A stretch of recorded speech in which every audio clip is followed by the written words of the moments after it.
ఐటీలో ఎంట్రీ కావాలా? Trainee software engineer గా అజా కోడింగ్ ట్యూటర్ లో 2 వీక్స్ ట్రయల్ పీరియడ్ లో వెంటనే చేరండి.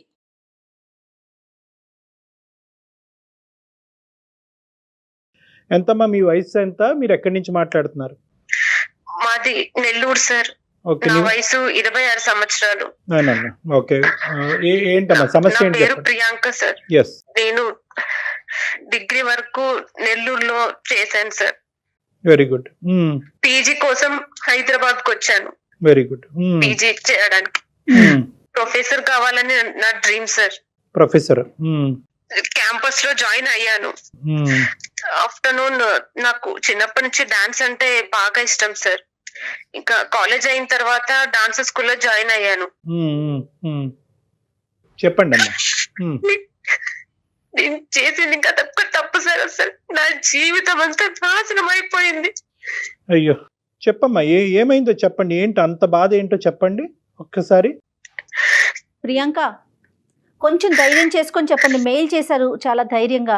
అలానే డాక్టర్ గారితో మాట్లాడితే మీకు సరైన సలహాలు ఇవ్వడానికి అవకాశం ఉంటుంది. ప్రతి సమస్యకి పరిష్కారం ఉంటుంది ప్రియాంక. నువ్వు ఉన్న పరిస్థితుల్లో బహుశా ఎవరు నీకు తోడలేరేమో. దానివల్ల ఏంటంటే అన్ని సమస్యలు నాకే వచ్చినాయి, దీనికి పరిష్కారం లేదనే ఒక భావానికి రావటం వల్ల నీలో అంత బాధ కనిపిస్తుంది. నువ్వు మాకు చెప్పు, ఖచ్చితంగా సొల్యూషన్ దొరుకుతుందమ్మా. 100%. నా పేరెంట్స్ నన్ను చాలా బాగా పెంచారు సార్. నాకు అన్ని ఇచ్చారు వాళ్ళు. మంచి చదువు, లైఫ్ అన్ని. నేను ఎప్పుడు ఏది చెప్పినా వాళ్ళకి నమ్మకం. నా డెసిషన్ అంటేనే ఒక నమ్మకం. అదే నమ్మకంతో వాళ్ళు నన్ను ఇక్కడ వరకు పంపించారు. చాలా డ్రీమ్స్ తో వచ్చాను. ఇక్కడ డాన్స్ స్కూల్లో జాయిన్ అయ్యాను. అక్కడ ఒక అతను నాకు బాగా నచ్చారు సార్. తను కూడా అక్కడే డాన్స్ కోసం వచ్చారు సార్. ఓకే. తను ఎవరు? నాకంటే 2 సంవత్సరాలు పెద్ద సార్. తను 28 సంవత్సరాలు తనకి. వాళ్ళ ఊరు గద్వాలు, తెలంగాణ సైడ్. తను నాతో పరిచయం చేసుకున్నాడు. అందరూ తనని ఫాలో అవుతుంటే తను మాత్రం నన్ను ఫాలో అయ్యాడు. ప్రియా ప్రియా అంటూ నా వెంట పడ్డాడు. ఒకనొక రోజు తను నాకు ప్రపోజ్ చేశాడు. నేను అస్సలు నమ్మలేదు. ఎందుకంటే నేను ఎప్పుడు నా చదువు, నా లైఫ్ అలానే ఉన్నాను. నేను తనని ఎప్పుడు పట్టించుకోలేదు. తనే నన్ను ఫాలో అయ్యేవాడు. అందరూ తనని క్రేజీగా ఇష్టపడేవాళ్ళు. అమ్మాయిలు తన బ్యాచ్ లో డాన్స్ చేయాలని. ఇంకా కొరియోగ్రాఫర్ కి అయితే ఫేవరెట్.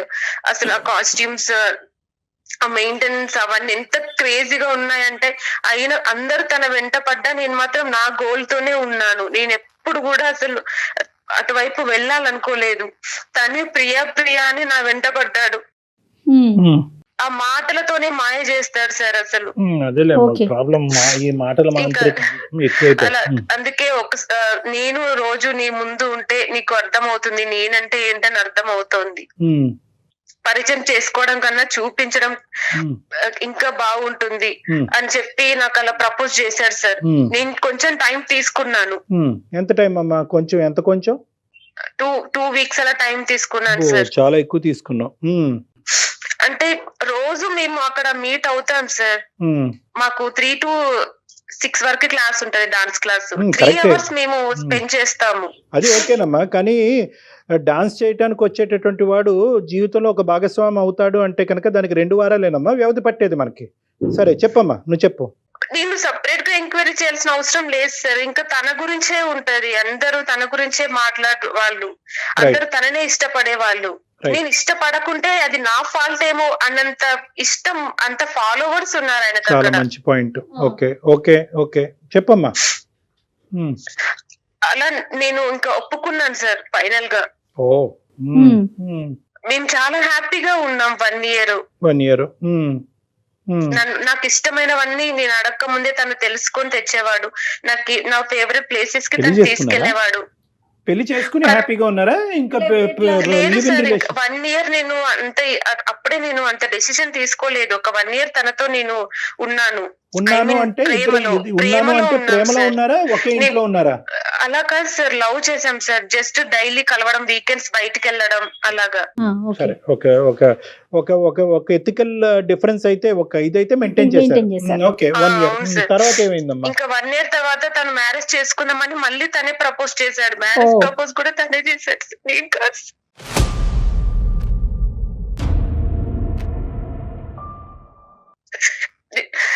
నేను మీ ఇంట్లో వాళ్ళకి చెప్పాలి అని అన్నాను. అంటే వద్దు, మా ఫాదర్ వాళ్ళు ల్యాండ్ లార్డ్స్, అక్కడ వాళ్ళు ఫ్యామిలీ వాళ్ళనే చేసుకోవాలి, నాకు ఒక దూరం సంబంధం వచ్చింది, ప్రెజర్ చేస్తున్నారు, అవన్నీ కాదని నీకోసమే ఉన్నాను, కానీ నేను ఇంట్లో ఇవన్నీ చెప్పలేను, వాళ్ళు ఒప్పుకోరు, వాళ్ళకి క్యాస్ట్ ఫీలింగ్ అన్ని ఉన్నాయి, నాకు నువ్వు ఉంటే చాలు, ఒక బాబు పాప పుట్టిన తర్వాత ఎలాగైనా ఒప్పుకుంటారు, ఇప్పుడు నేను వాళ్ళ ముందు వెళ్ళి నిలబడలేను, నేను ఒక్కగానొక్క కొడుకుని అని నన్ను కన్విన్స్ చేశారు సార్. ఓకే. అట్లీస్ట్ నేను మా ఇంట్లో అన్నా వెళ్ళి చెప్దాము, ఇంటికి రాను ఇన్వైట్ చేశాను నేను. అంటే కాల్లో చెప్పు, ఇప్పుడు వద్దు, ఎలా అయినా పేరెంట్స్ మనం డైరెక్ట్ గా వెళ్తే ఏది జరగదు, పేరెంట్స్ ఎదురు కూర్చొని మాట్లాడతారు, ఇంకా అది మా ఇంట్లో జరగదు, ఒకసారి కాల్ చేసి చెప్పు అని తనే అన్నాడు. నేను తనని అంత నమ్మాను సార్, అసలు ఇంకా తనుంటే చాలు అనేలాగా.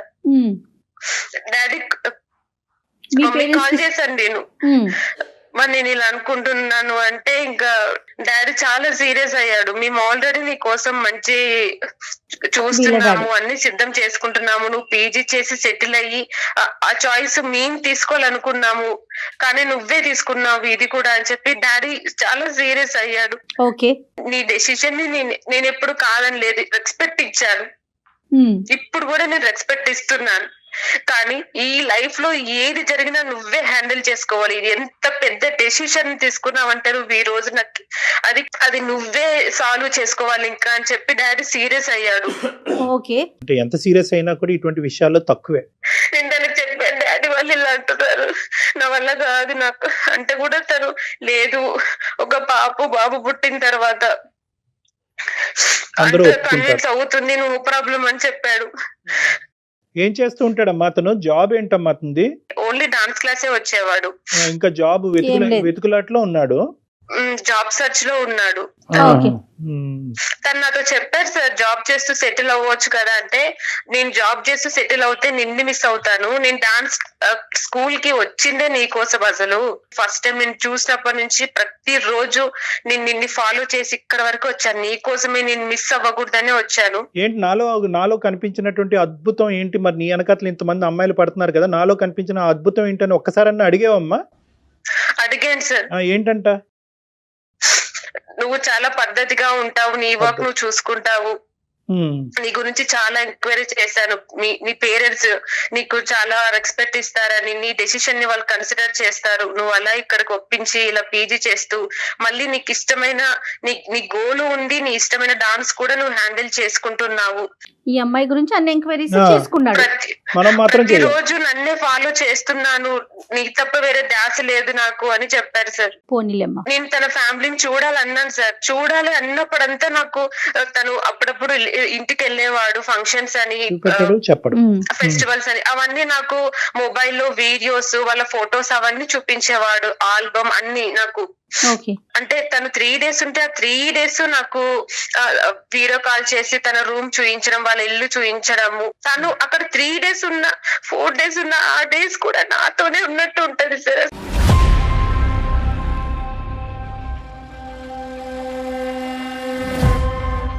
ప్రియాంక ఒక్క నిమిషం అమ్మా, ఒక్క నిమిషం. నేను 2 మాటలు మాట్లాడిన తర్వాత నువ్వు చెప్తే గానీ, ఇప్పుడు నాకు అర్థమైంది ఏంటంటే కనుక, ఎట్టి పరిస్థితుల్లో అతని పూర్వపరాలు కానీ అతని అడ్రస్ కానీ ఆ మనిషి చుట్టూరు ఉండే మనుషులను మాత్రం చూపెట్టేవాడు కాదు, అతని రూము, బెడ్రూమ్, బాత్రూమ్ మాత్రం చూపెడతాడు. అలా కాదు సార్, లంచ్ చేసేటప్పుడు అమ్మ ఇలా చేసింది చూడు లంచ్ అని ఇలా చూపించడము, అమ్మ వండిన అన్నము కూర కాదు చూపించడం, వాళ్ళ అమ్మని పరిచయం చేశాడా మీకు ఫోన్ లో? ఇంట్లో వాళ్ళు స్ట్రిక్ట్ కాబట్టి అలా, అసలు నేను ఒక అమ్మాయితో మాట్లాడుతున్నానని తెలిస్తేనే చాలా గొడవలు జరుగుతాయి, అందుకే అలా ఎప్పుడు మాట్లాడించలేదు. అతని పేరేంటి ఇంతకి? విశ్వాస్. ఓకే అమ్మా, విశ్వాసం. సరే, తర్వాత ఏమైందమ్మా చెప్పమ్మా? తర్వాత పెళ్లి చేసుకున్నారా? గుళ్ళో మ్యారేజ్ చేసుకున్నాం సార్. రిజిస్టర్డ్ మ్యారేజా గుళ్ళోనండి?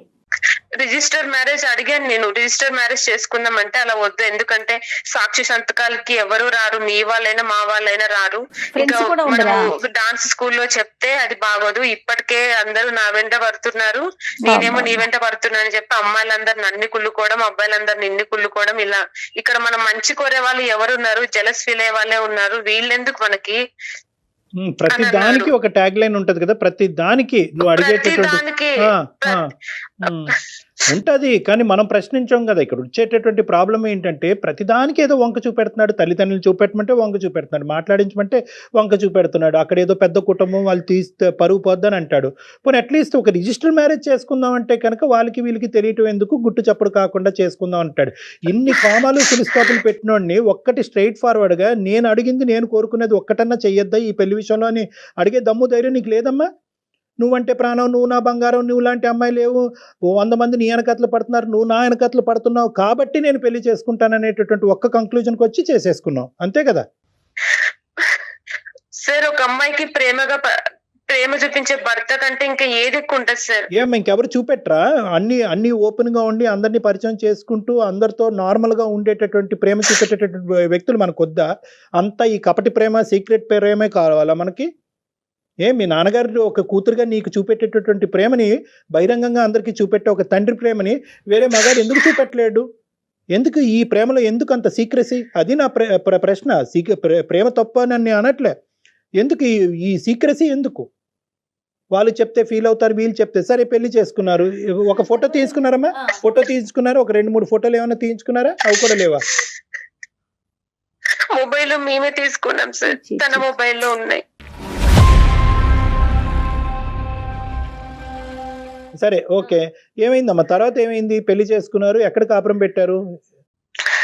హైదరాబాద్ లోనే ఒక చిన్న ఇల్లు తీసుకొని అక్కడే ఉన్నాం సార్. ఇంకా నేను డాన్స్ మానేసి పార్ట్ టైం జాబ్ కి వెళ్ళాను ఫస్ట్. ఓకే, నీ కాలేజ్ ఫీజులు ఇవన్నీ కూడా ఇంకా ఓవర్సీస్ ఏనమ్మా? అదే నాన్నగారేనా? నీ అమ్మాయితో గట్టిగా మాట్లాడాలో తెలియదు, మెతగ్గా దువ్వాలో తెలియదు. కాదమ్మా ప్రియాంక, ఒకే ఇంట్లో ఉన్నాం మేడం, ఇంకా స్టార్ట్ చేసాము న్యూ లైఫ్ ని, కొత్త కాపురం మొదలు పెట్టారు. రైట్, తర్వాత కాలేజ్ అవన్నీ మానేశాను, అయిపోయింది. పార్ట్ టైం జాబ్ కి వెళ్తుంది కదా, మరి ఇల్లు గడవాలిగా. కొన్నాళ్ళకి నాకు ప్రెగ్నెన్సీ వచ్చింది. 7th మంత్ అప్పుడు ఒక రోజు నన్ను కూర్చోబెట్టి నీకు ఒక విషయం చెప్పాలన్నాడు.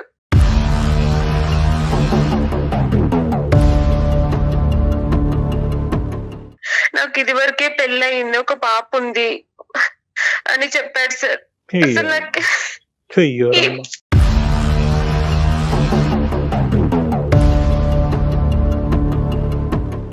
ఇప్పుడు నువ్వు ప్రెగ్నెంటా? అప్పుడు సార్ 7th మంత్ నాకు. అప్పుడు 7th మంత్. ఇప్పుడు ఎంత? ఇప్పుడు చిన్న పాప ఉంది సార్, పాపకి 5 years ఇప్పుడు.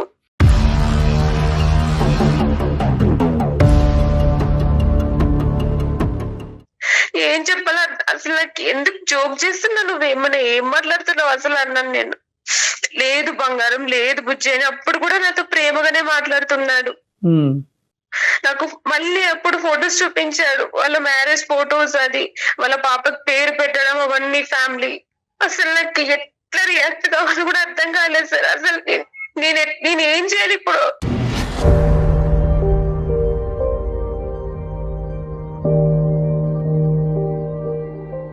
నువ్వు 7వ నెల ప్రెగ్నెంట్ గా ఉన్నప్పుడు ఇతనేమో వచ్చి నువ్వు ఒక్కదానివే కాదు, నాకు ఇంకో ఆమె కూడా ఉంది, ఆ అమ్మాయితో ఒక ఫ్యామిలీ ఉంది, ఇది సెకండ్ ఫ్యామిలీ అన్నట్టుగా చెప్పాడు, అంతేనా? అవును సార్. సరిపోయింది. ఇది జరగకపోతే మేము ఆశ్చర్యపడాలి, మాకేం పెద్ద ఆశ్చర్యంగా అనిపించట్లేదు, ఎందుకంటే మొదటి నుంచి ఎందుకు ఇంత కవరింగ్ నాటకం ఆడుతున్నాడు అనేటటువంటిది మాకు అందరికీ అర్థమైంది. ప్రపంచంలో LKG పిల్లోడికి కూడా అర్థం అవుతుంది, నీకు అర్థం కాలేదు. సరే, తర్వాత ఏమైందమ్మా? ఏమన్నావు? నువ్వు ఎలా రియాక్ట్ అయ్యావు? ఓకే, నువ్వు షాక్ అయ్యావు, బాధపడ్డావు, ఏడ్చావు, నీకు మా పూర్తి సానుభూతి ఉంది. నీ పిచ్చి నెక్స్ట్ ఏం జరిగింది? పాప నేనే చూసుకుంటున్నాను ఇంకా అప్పటి నుంచి. తను ఇంకా ఎప్పట్లాగే ఊరు వెళ్తున్నాడు, వస్తున్నాడు, ఇంకా నన్ను సరిగ్గా పట్టించుకోవడం లేదు. మెల్లమెల్లగా జాబ్ కూడా లేదు ఇంకా వాడికి. నేనే ఇంట్లో పాపని అన్ని చూసుకుంటున్నాను. ప్రెసెంట్ గా ఇప్పుడు ఒక చిన్న పార్లర్ పెట్టుకొని ఎలాగో బ్రతుకుతున్నాను సార్. ఇంకా దానికి ఒక్క రెస్పాన్సిబిలిటీ అనేది లేదు. ఇంకా ఆ రోజు రిలీవ్ చేశాడు ఇంకా తనది ఒరిజినల్ క్యారెక్టర్. ఎందుకు ఇలా చేసావని నేను అడిగాను ఆ రోజు. నువ్వు ఎక్కడ దూరం అయిపోతావో, నువ్వు నాకు చాలా నచ్చావు, ఓకే అర్థమైంది అమ్మమ్మ, తక్కించుకోవడం ఇవన్నీ చేశానంటున్నాడు. ఓకే ఓకే ఓకే ఓకే నాకు అర్థమైంది. ఎక్కడ మీ పేరెంట్స్ యొక్క ఎంట్రీ ఎక్కడుంది? అమ్మ నాన్నకి ఎంతవరకు చెప్పావు, ఎప్పుడు చెప్పావు? అమ్మ నాన్న నీ దగ్గరికి వచ్చారా, నువ్వు అమ్మ నాన్న దగ్గరికి వెళ్ళావు? ఇది చెప్పు ఫస్ట్. వాళ్ళే నీకు ప్రొటెక్టివ్ మెజర్. ఇప్పుడు ఇంకెవరు లేరు నీకు జీవితంలో. ఉంటే గింటే కనుక నీ బిడ్డ ఉంది, నీ తల్లిదండ్రులు ఉన్నారు. వీళ్ళు సపోర్ట్ తీసుకుని గట్టెక్కి బయటపడతావు, లేదంటే ఇలాగే మునిగిపోతావు జీవితాంతో. మీ పేరెంట్స్ కి తెలుసా మొత్తం కథంతా? చెప్పాను సార్ నేను అమ్మకి. ఇంకా డాడీకి ఫోన్ చేసి చెప్పేంత ధైర్యం లేదు సార్ నాకు అసలు. ఫేస్ చేసేంత నాకు లేదు. ఇంకా అమ్మకే చెప్పాను. ఇంకా మరి ఏం చేశాను అమ్మకి, ఇంకా ఏం చేయాలమ్మా నేను ఇలా జరిగింది అని. అమ్మ నాన్నకి చెప్పుంటదిగా? అమ్మ నాన్నకి చెప్పింది. చెప్పారు సార్, వాళ్ళు నాతో మాట్లాడారు. ఇప్పుడు ఎటు తిరిగి ఏం చేయాలమ్మా, నీకు పాప కూడా పుట్టేసింది, వాడు ఇప్పుడు చెప్పారు అదంతా, నువ్వు ఇప్పుడు చెప్తున్నా, ఇప్పుడు ఏం చేయాలి?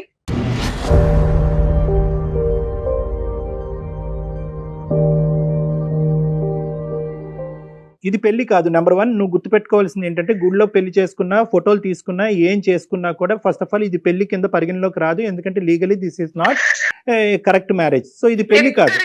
ఇదే చెప్తున్నారు సార్, నేను పోలీస్ కంప్లైంట్ ఇస్తే కూడా ఇదే చెప్తున్నారు. ఇది పెళ్లి కాదు. కాబట్టి ఫస్ట్ ఆఫ్ ఆల్ నువ్వు అర్థం చేసుకోవాల్సింది ఏంటంటే, you are not bound by anything. నీకేమి రిస్ట్రిక్షన్స్ కానీ, బౌండరీస్ కానీ, అతని చేత తిట్టించుకోవటం కానీ, కొట్టించుకోవాల్సినటువంటి అవసరం కానీ, అతని చేత అవమానపడవలసినటువంటి అవసరం కానీ నీకు ఏ కోసాన కూడా లేదు. అలానే ఎలాంటి రైట్స్ లేవు. ఎలాంటి రైట్స్ నీకు రైట్స్ లేవు. అది ఏదన్నా ఉంటే గింటే నీ పాపకి రైట్స్ ఉంటాయి. ఓకే, ఇది లీగల్ ఆస్పెక్ట్ ఆఫ్ థింగ్స్. నరకం చూపించారు సార్ 5 ఏళ్ళు నాకు. ఇప్పుడు మళ్ళీ కొత్తగా ఇంటికి వెళ్ళి నువ్వు డబ్బులు తీసుకురా మీ ఇంటికి వెళ్ళి అని కూడా అంటున్నారు సార్.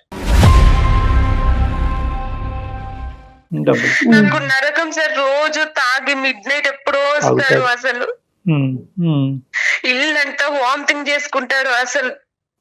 నా లైఫ్ ఎట్లుందంటే, వాడు అవసరానికి నేను ఉన్నా కదా ఈ రోజు అన్నంత దిగజారిపోయింది సార్ అసలు. వాడు ఊరు వెళ్ళి రాలేకపోయావమ్మా అసలు. ఏంటి అక్కడ ఏం కథ అన్నది ఇప్పటికైనా వెళ్ళావా? ఒకసారన్నా ఆ ఊరు ప్రయాణం చేసావా? లేదు సార్. ఏం ధైర్యం లేదా? సపోర్ట్ లేదా? సపోర్ట్ లేదు నాకు అంత ధైర్యం కూడా లేదు సార్ అసలు. ఎలా నేను ఏమని చెప్పాలి సార్ వాళ్ళకి? వాళ్ళు అక్కడికి వెళ్తే కూడా వాళ్ళే అంటారు, ఇది వాడికి పుట్టిందని ఏం గ్యారెంటీ అంటారు. అసలు వాళ్ళు నన్ను ఎప్పుడూ చూడలేదు. నేను ఇప్పుడు వెళ్ళి మీ అబ్బాయికి నేను వైఫ్ అంటే ఎవరు నమ్ముతారు సార్ నన్ను?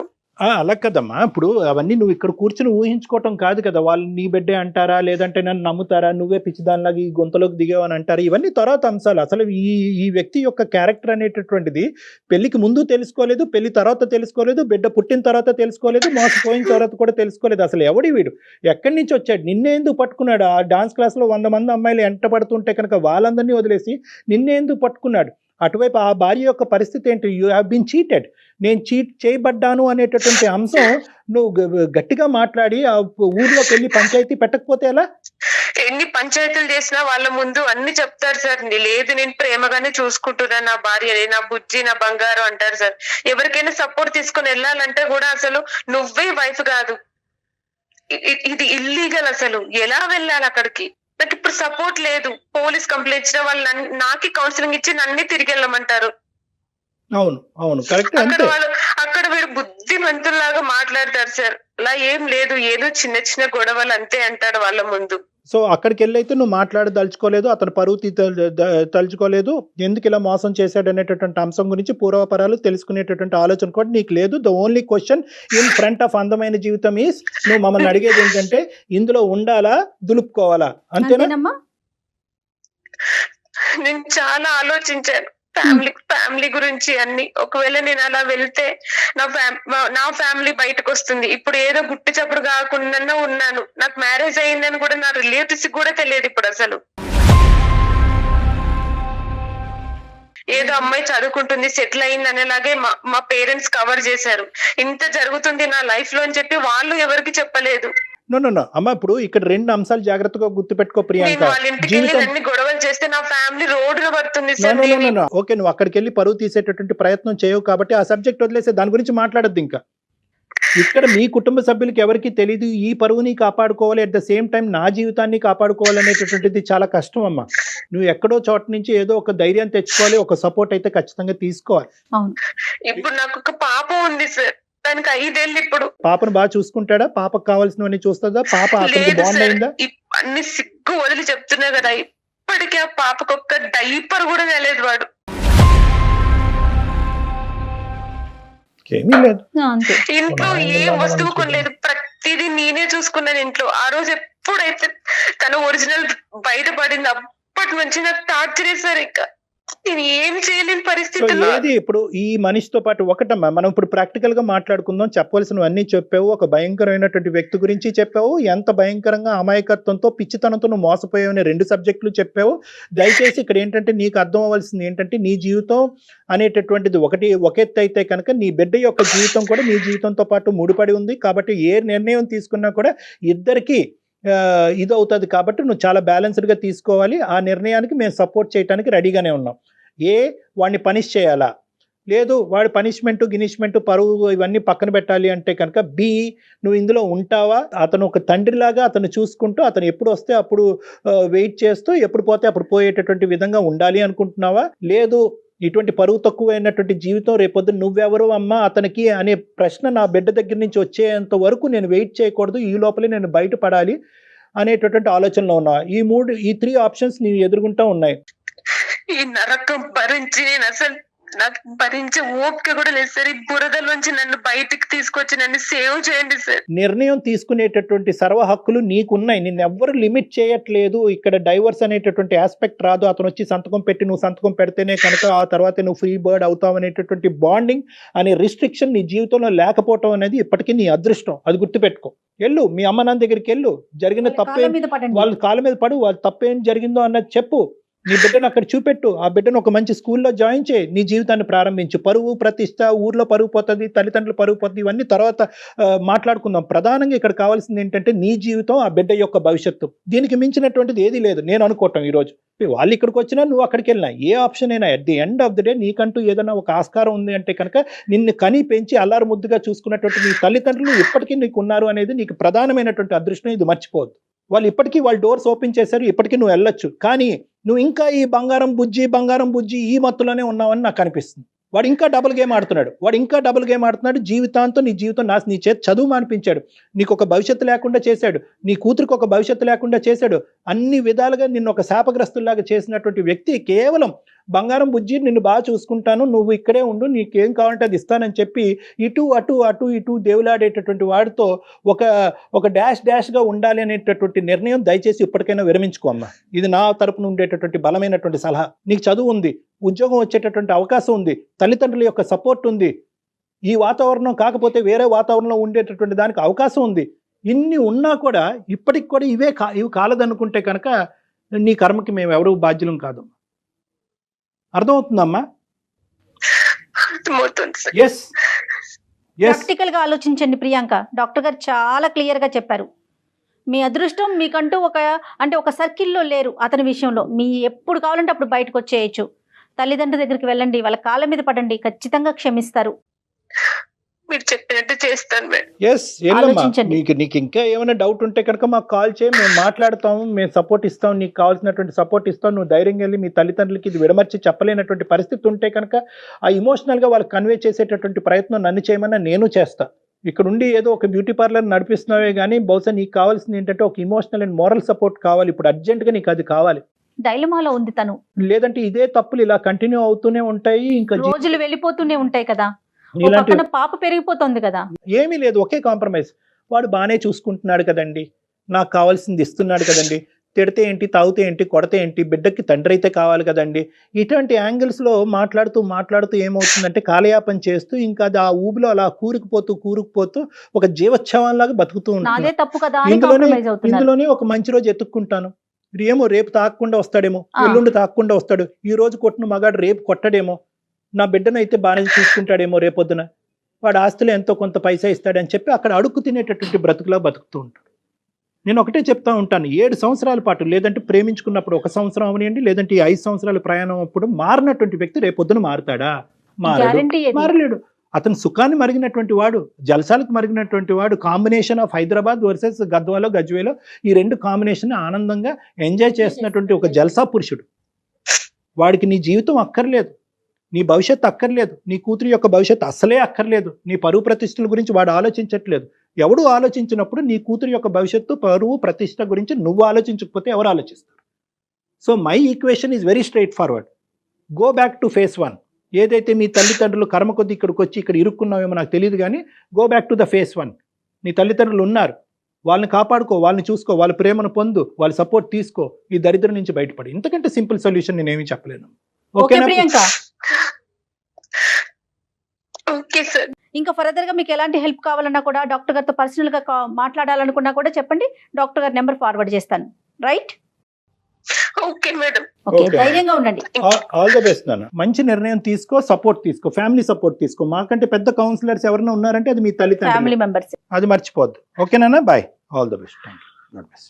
ఇది మనం మాట్లాడుకోవటానికి కూడా అంటే ఎంత ఫూలిష్ గా నమ్మేస్తున్నారంటే, చదువుకున్న పిల్లలు అయ్యింది, అతను తెలీదు, అతని కుటుంబం తెలీదు, ఇల్లు తెలీదు, వాకిలు తెలీదు. ఈ ప్రేమ అనేటటువంటి ఒక ముసుగు, ఆ ఒక మత్తులో మత్తు. అమ్మాయి ఇప్పటికీ కాంప్రమైజ్ అయ్యే ఉంది కళ్యాణ్ గారు. మనకు మీరు అన్నట్లుగా మాటలను బట్టి తప్పక తప్పక తప్పక ఆప్షన్ లేక. ఇంకేంటంటే ఇంక ఇలా బతికేద్దాము, ఏముందిలే, అటువైపు వెళ్తే కుటుంబ పరుగు పోతుంది, ఇటువైపు పోతే కనుక వాడి పరుగు పోతుంది, ప్రస్తుతానికైతే వీడు బాగానే చూసుకుంటున్నాడు కాబట్టి ఇంతకంటే దరిద్రంగా చూసుకున్నప్పుడు చూద్దాం అనేటటువంటి ఆలోచనతో ఆ ఊబులు అలా కూరుకుపోతూ ఉంటారు, సర్వనాశనం అయిపోతారు. సో ఈ అమ్మాయి అదృష్టం కొద్దీ మనకు ఫోన్ చేసింది. అవును. బహుశా ఈ అమ్మాయి యొక్క సీక్వెన్స్ ద్వారా చాలా మందికి నా మెసేజ్ వెళ్ళాలి అనేటటువంటి నా కోరిక. Yes. అసెస్ చేసేటప్పుడు చాలా జాగ్రత్తగా అసెస్ చేయండి. ప్రేమ అనేటటువంటిది ఎంత ఇంపార్టెంటో ఆ మనిషి యొక్క పూర్వాపరాలు తెలుసుకుని, ఆ ఫ్యామిలీ యొక్క బ్యాక్గ్రౌండ్ తెలుసుకుని, వీడి క్యారెక్టర్ యొక్క బ్యాక్గ్రౌండ్ తెలుసుకుని, నీ ఫ్యామిలీ యొక్క సపోర్ట్ తీసుకుని ఆ ప్రేమని పెళ్లి కింద మార్చుకోండి. బహుశా నాకు తెలిసి మీరు ప్రాక్టికల్ గా కూడా చాలా కేసులు చూస్తున్నారు, చాలా ఎమోషన్ అవుతున్నారు. అదే అర్థమవుతుంది. రైట్ అండి, thank you so much Kalyan గారు. నమస్తే. అందమైన జీవితం సమర్పిస్తున్న వారు 49. 49 అంటే సంతోషం, 49 అంటే సంతానం.